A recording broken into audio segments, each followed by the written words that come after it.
नमस्कार, जय हिंद बच्चों। कैसे हो आप सब? आई होप अच्छे होंगे। इस लेक्चर में हम लोग बिहार बोर्ड 11 के कॉम्प्लेक्स नंबर के कॉन्सेप्ट को देखेंगे, जो चैप्टर नंबर कितना है? चैप्टर 5 है। ओके। कॉम्प्लेक्स नंबर का हिंदी क्या होता है? सम्मिश्र संख्या। लेक्चर स्टार्ट करने से पहले बता दूं मैं, जो अगर आप इस चैनल पर नए हैं तो चैनल को सब्सक्राइब कर लो। चैनल जिनको पता नहीं है चैनल के बारे में, उनको आप शेयर भी कर दिया करो। चलिए, कॉम्प्लेक्स नंबर का हमारा फर्स्ट टॉपिक है, कॉम्प्लेक्स नंबर होता कैसा है। पहले तो आप एक नोट क्लियर कीजिए कि कॉम्प्लेक्स नंबर को हम जेड से सूचित करते हैं। जेड से हम लोग इसको डिफाइन करते हैं। अगर जेड बराबर कॉम्प्लेक्स नंबर होता है कि उसमें एक काल्पनिक संख्या होगा और एक इमेजिनरी नंबर होगा, इमेजिनरी संख्या।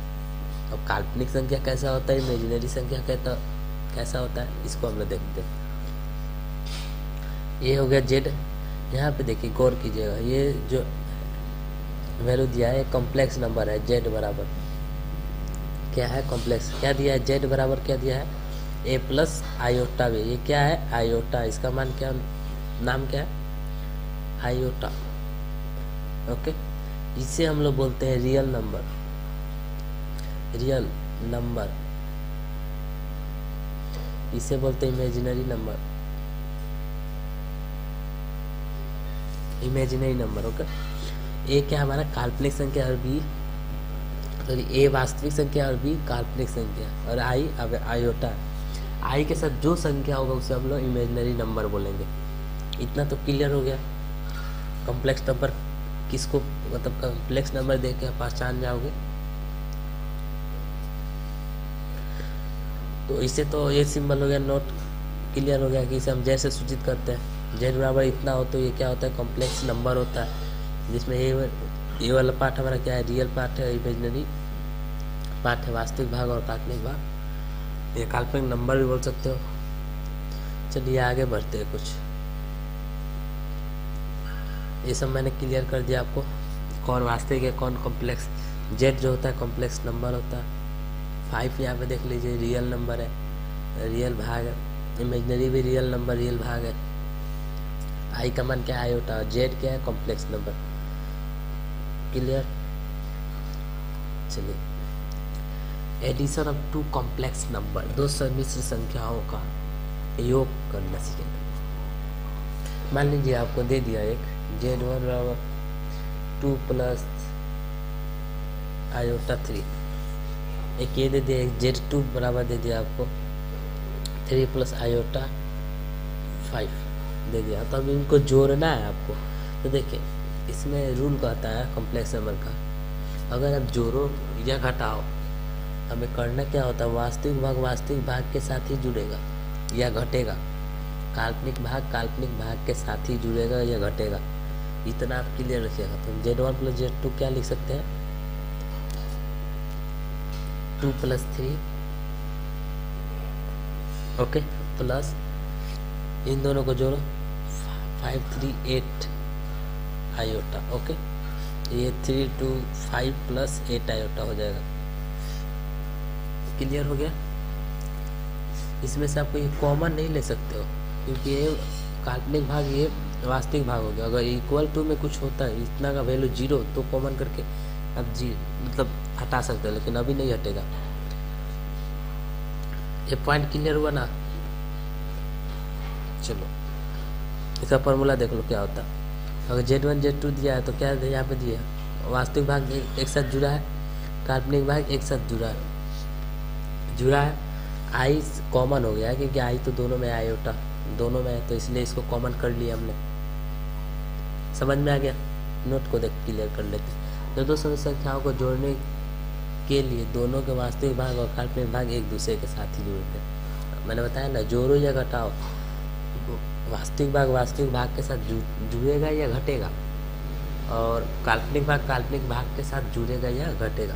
इसे क्या बोलते हैं हम लोग? रियल बोलते हैं, रियल ऑफ जेड। ऐसे भी लिख सकते हो आप काल्पनिक भाग को, सॉरी वास्तविक भाग को। इसको आप इमेजिनरी ऑफ जेड लिख सकते हो, यानी काल्पनिक भाग। इतना तो समझ में आ गया। इसका प्रॉपर्टीज देख लेते हैं हम लोग। अगर हम Z1 प्लस Z2 को जोड़ते हैं, उसके बाद हम Z2 प्लस Z1 को जोड़ते हैं, तो दोनों का मान क्या होता है, वैल्यू इक्वल होता है। दोनों का मान क्या होता है, इक्वल होता है। जैसे समझते हैं हम लोग, मान लीजिए Z1 इक्वल टू दे दिया हमारे पास 2 + 3 आयोटा ही लेते हैं। Z2 का मान दे दिया हमारे पास 3 + 6 आयोटा। आप इधर भी लिख सकते हो, इधर भी लिख सकते हो, कोई फर्क नहीं पड़ता। हो गया। अब देखो Z1 प्लस Z2 को जोड़ो, 3 to 5 + 9 आयोटा। क्लियर। अब यह Z2 या Z1 को जोड़ोगे तो क्या, अरे यही ना जुड़ेगा, 5 + 9 आयोटा। क्या बराबर नहीं हुआ? हो गया। समझ में आ गया? ये तो क्लियर हो गया पॉइंट। Z1 क्या होगा, Z1 प्लस Z2 को जोड़ो या Z2 प्लस Z1 को जोड़ो, क्या होगा, बराबर ही होगा। अगला नोट मतलब प्रॉपर्टी देखते हैं। अगर Z1 प्लस Z2 को जोड़ के फिर उसमें Z3 को जोड़ो, तो उसका जो वैल्यू आएगा वो किसके बराबर होगा, Z1 प्लस Z2 या Z3 को जोड़ के फिर उसमें Z1 जोड़ोगे तो उसका वैल्यू समान होगा। जैसे देख लो, Z1 अब ले लेते हैं 2 + 3 आयोटा, Z2 ले लेते हैं हम लोग 3 + 5 आयोटा, और Z3 ले लेते हैं हम लोग 5 + 8 आयोटा ले लेते हैं। ओके। अब बोल रहा है पहला कि Z1 Z2 को जोड़ो, फिर उसमें Z3 जोड़ो। Z1 Z2 को जोड़ो, फिर जो वैल्यू आएगा उसको इसके साथ जोड़ना, तो क्या होगा, 3 to 5 + 8 आयोटा। अब फिर इसमें हमें जोड़ना है इसको। अच्छा, तो 5 5 10 + 8 8 16 आयोटा इसका वैल्यू आ गया। अब बोल रहा है इसमें Z2 Z3 को जोड़ो, इन दोनों को पहले जोड़ो, उसके बाद इसको जोड़ो। तो जोड़ो 5 3 8 + 13 आयोटा। ओके। अब बोल रहा है Z1 को इसमें जोड़ो, Z1 जोड़ो 8 to 10 + 16 आयोटा। क्या बराबर नहीं हुआ? हो गया बराबर। तो यही प्रॉपर्टीज कर रहा है। या आप इसको मतलब Z1 Z2 को पहले जोड़ लो, फिर इसमें Z3 जोड़ो, या तुम Z2 Z3 को जोड़ो या उसके बाद उसमें Z1 जोड़ो, तो वैल्यू क्या होते हैं, इक्वल होते हैं, चेंज नहीं होता। लास्ट प्रॉपर्टीज कर रहा है Z + -Z = 0। यहाँ पे -Z क्या है, जब मान लीजिए कि Z + -Z दिया है, Z + -Z = 0 प्रॉपर्टीज है। तो देखिए इसका मतलब क्या हुआ, इसका मतलब देखिए क्या होता है। अगर आप Z मान लीजिए कि 2 + 3 आयोटा है, इसी में आप ये माइनस क्या होगा, जब प्लस से गुना होगा तो माइनस हो जाएगा, तो माइनस करिएगा वापस Z को।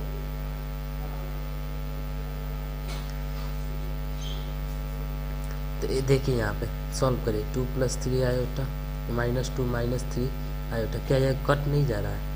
तो इसका कहने का मतलब यही है, आप Z को Z से घटाइएगा तो उसका मान जो होता है 0 होता है।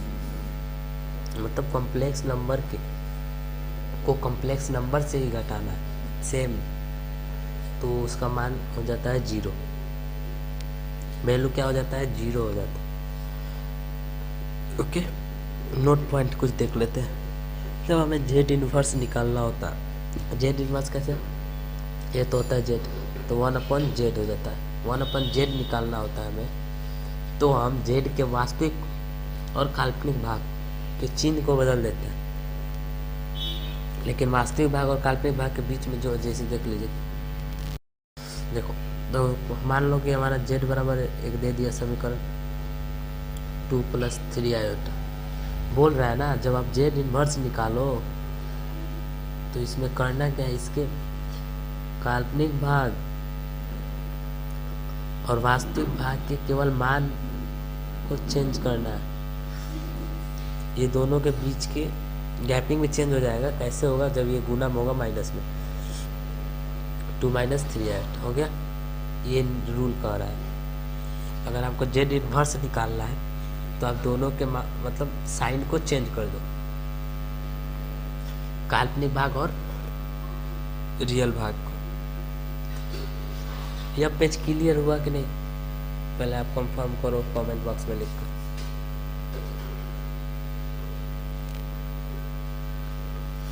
चलिए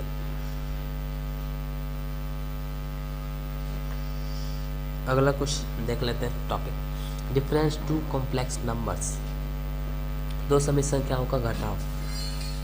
दो समित संख्या मान लीजिए z पहले हम ले लेते हैं, z1 2 + 3 आयोटा, z2 = 3 + 5 आयोटा। तो घटाना है z1 - z2। मैंने बताया ना पीछे नोट में, आप जोड़ो या घटाओ, वास्तविक भाग के साथ ही जुटेगा या घटेगा, काल्पनिक भाग के साथ ही जुड़ेगा या घटेगा। इतना तो क्लियर हो गया। तो अब हमें करना क्या है, इसको इसमें से घटा देना। घटाइए, 2 - 3 - 1 + 3 - 5 - 5 हो जाएगा, -2 आयोटा। क्लियर हो गया। ये हमारा हो जाएगा घटाओ z1 - z2 से। अगर z2 - z1 बोलता तो इसमें से इसको घटाते तो पॉजिटिव वैल्यू आता। मैंने बताया घटाना कैसे है।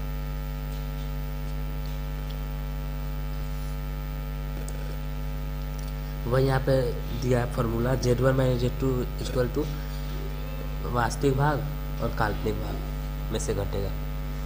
ओके, आगे हम लोग कुछ नोट पॉइंट देखते हैं। जब दो समित संख्याओं को हम घटाते हैं या जोड़ते हैं तो दोनों के वास्तविक भाग और काल्पनिक भाग को हम क्या करते हैं, एक दूसरे के साथ ही जोड़ते हैं या घटाते हैं। ये हमारा नोट पॉइंट है। क्लियर हो गया, ये मैंने पीछे भी बता दिया आपको। अगला टॉपिक है multiply of two complex numbers. अगर दो समित से संख्या दिया हो उसको आप मल्टीप्लाई करना है यानी गुना करना है, तो उसका ये फार्मूला होता है।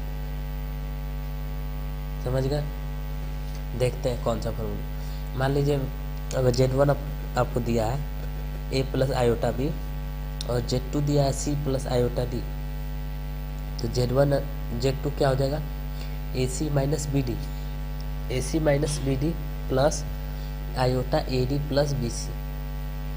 क्लियर हो गया ये फार्मूला याद होगा तो आप आसानी से बना पाओगे क्वेश्चन को। इस पे देख लेते हैं एक क्वेश्चन। जैसे मान लो आप z1 दे दिया आपको 2 + 2 आयोटा, z2 दे दिया 3 + 4 आयोटा दे दिया आपको।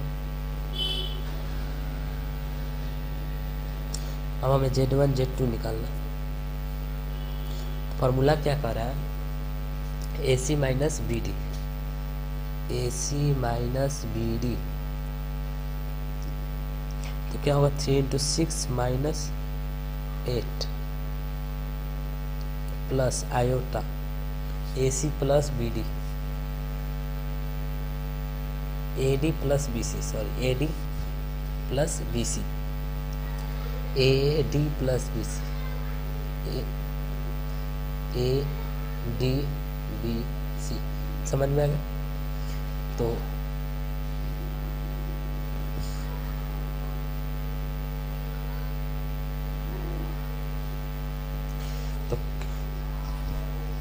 क्या हो जाएगा हमारा 8 आयोटा नहीं होगा, आयोटा तो हमने कॉमन ले लिया है ना, आयोटा नहीं लेना। 8 + 6 तो यहाँ पे -2 प्लस 14 आयोटा। समझ में आ गया कैसे मल्टीप्लाई करना है, ये रूल पे मल्टीप्लाई करना है आपको।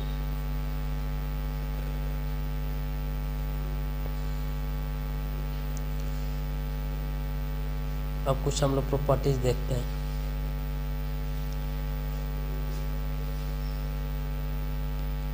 फर्स्ट प्रॉपर्टीज का Z1 इंटू, अगर Z1 में Z2 से गुना करना है, Z1 इंटू Z2 करें या Z2 इंटू Z1 करें तो वो दोनों इक्वल होते हैं। ये भी सेम प्लस की तरह है। अब दोनों इसको जोड़ो या तीनों को जोड़ो, सेम वैल्यू आते हैं। सेकेंड प्रॉपर्टीज का रहा है Z1 इंटू Z2 गुना करके अब फिर उसमें Z3 से गुना करिए, या Z2 इंटू Z3 में गुना करिए फिर उसमें Z1 से गुना करिए, तो दोनों का वैल्यू इक्वल होता है। समझ में आ गया। थर्ड कह रहा है property Z into 1/Z1। 1/Z1 क्या है? Z इनवर्स है। तो Z इनवर्स निकलता कैसे है? काल्पनिक भाग और वास्तविक भाग के साइन को चेंज कर देना होता है। समझ में आ गया। जब Z इनवर्स करेंगे तो जो मान आएगा 1 ही ना आएगा, क्योंकि ऊपर तो प्लस में नीचे माइनस में तो कट जाएगा सारा। समझ में आ गया। फोर्थ प्रॉपर्टी देखते हैं। अगर Z2 प्लस Z3 को जोड़ के Z1 से गुना करेंगे तो क्या होगा? ये बोल रहा है Z2 प्लस Z3 को आप जोड़ो फिर Z1 से गुना करो, तो ये तो समान है, गुना हो जाएगा। Z1 Z2 plus Z1 Z3, ये तो सबको जानता है। क्लियर हो गया। चलिए लास्ट प्रॉपर्टी देखते हैं आज के क्लास का। हम लास्ट कर रहा है, अगर Z1 Z2 को आप जोड़कर Z3 से गुना करिएगा तो वो भी तो सेम है ना, Z3 गुना हो जाएगा तीनों में। ये तो समझना होगा आपको। चलिए इस लेक्चर में हम लोग आज की क्लास में इतना ही करते हैं। अगले क्लास में हम लोग कॉम्प्लेक्स नंबर के पूरे डिटेल को क्लियर करेंगे, और 2 लेक्चर होंगे आपके कॉम्प्लेक्स नंबर के। मैं फिर बता दूं, जो इस चैनल पर नया है चैनल को सब्सक्राइब कर लो, बेल आइकन को प्रेस कर लो, और फेसबुक अगर चलाते हो तो फेसबुक पेज पर आप लोग फॉलो हो जाओ। चलिए इसी के साथ जय हिंद जय भारत। आप लोग शेयर करो, अगर कोई डाउट हो तो क्वेश्चन कमेंट बॉक्स में टाइप कर देना। चलिए जय हिंद।